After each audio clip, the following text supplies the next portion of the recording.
but New York pretty much dominated by like that all the time. Yeah, I mean, didn't get off to a great start. They were getting ready to tip that opening tip out of bounds, and would have been our ball to start. But obviously they scored right away, and then we turned over the next possession. Brunson hits a three, and there's 5-0 right away. All right, so again, just two possessions to zero. Right, so that wasn't a great start. And Brunson just, and then he got fouled on the next one for three. So just not good enough defense, I guess, to start. Yeah. Well, what was the difference in the third quarter? I mean, and even in the fourth, to kind of put yourself back in. Yeah. Well, I think like look at the game. They obviously came out with a thought process of playing super fast and just putting their head down and going to the rim, and it just like was moving way too fast for us. We just couldn't get our defense set up, and we were a little bit late on the help. But when we got to the help, they were just kicking out, and we weren't very good on recovery. So they were either getting transition out of it to the rim or open three. So they kind of busted that thing open. Then I thought there was a segment where, again, a lot of hustle plays by them, a lot of offensive rebounds, etc. Then we had a huge segment of the game where we just took care of all that stuff. We got our defense set up. When we did that, we started getting much better paint protection, much better shot contests on the threes, much better just physicality and rebounding, and then we just executed so much better for a stretch. There was a whole stretch of the first half.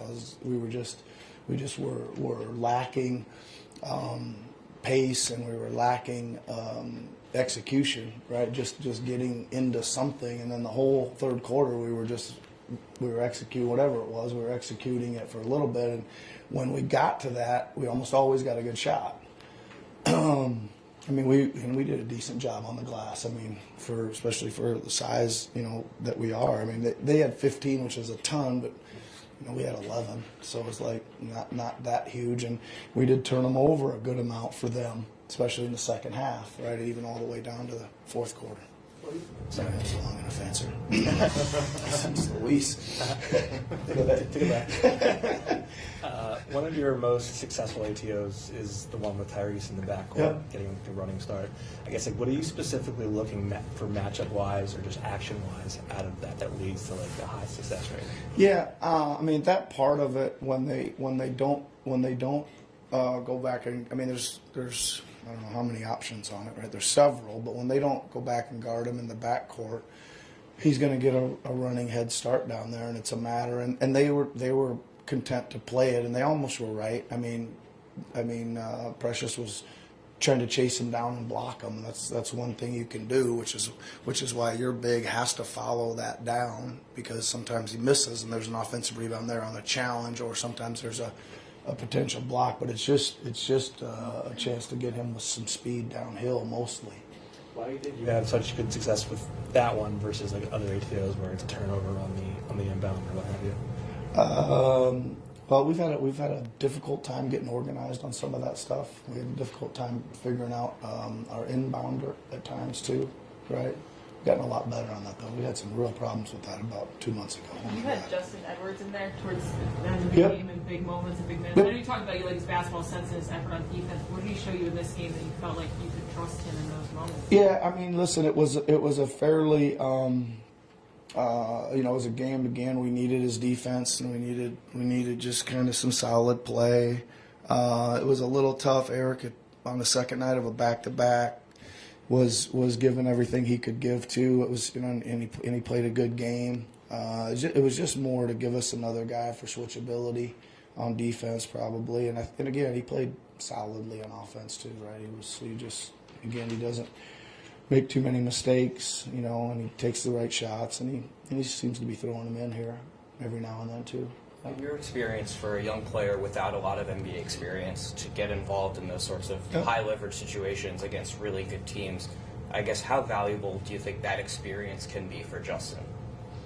Well, I mean, listen, I think it's super valuable for him, right? I mean, he's made pretty big leap in a short amount of time here, right? He's just barely been on the roster, right? And what did he play tonight? 35 minutes, and against tough matchups and all that kind of stuff. But again, I think he's gives a great effort. He's got a good IQ.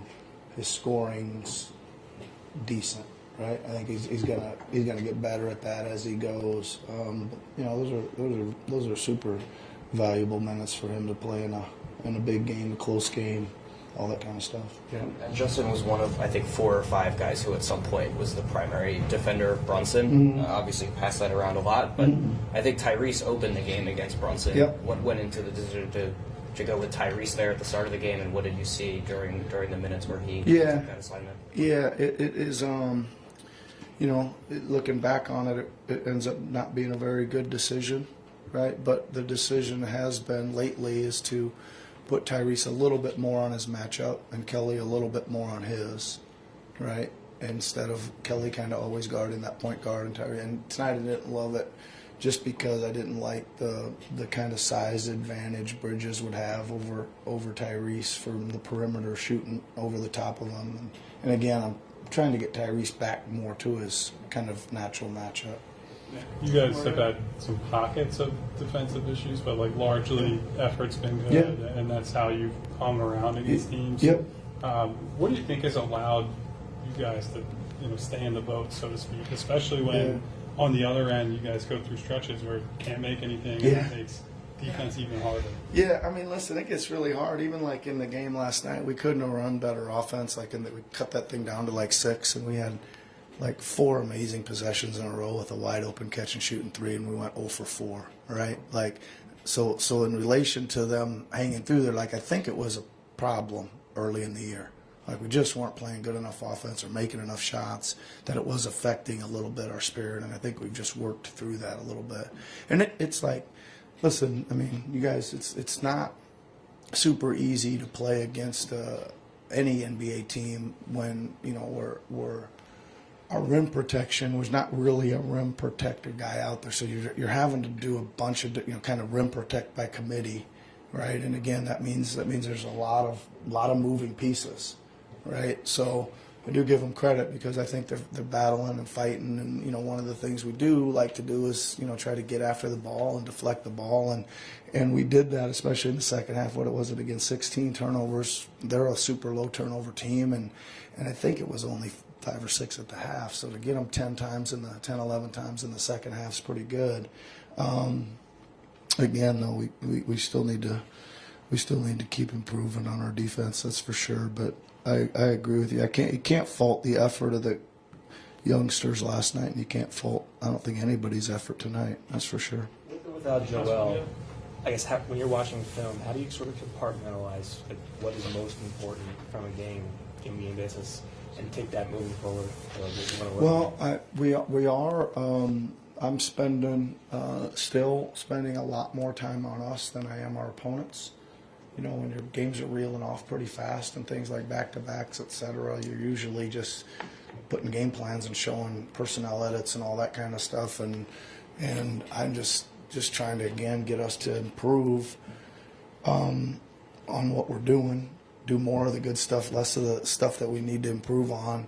And I'm going to continue to do that because I think that is also part of, I'm just not, there's some times when you're playing a heavy game schedule that you kind of forget about it, but you just kind of got to prioritize your time to get ready for the opponent. And I think getting ourselves ready to play the way we want to play is more translating to what we're going to see, and I think it helps us improve.